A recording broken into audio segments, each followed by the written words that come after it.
We received these Tevas today, and one was in brand new shape. The other obviously had been used somehow and was in horrible shape. Hair and garbage all over the Velcro here, ripped here.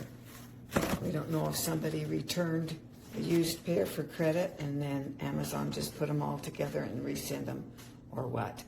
We're working on the refund now.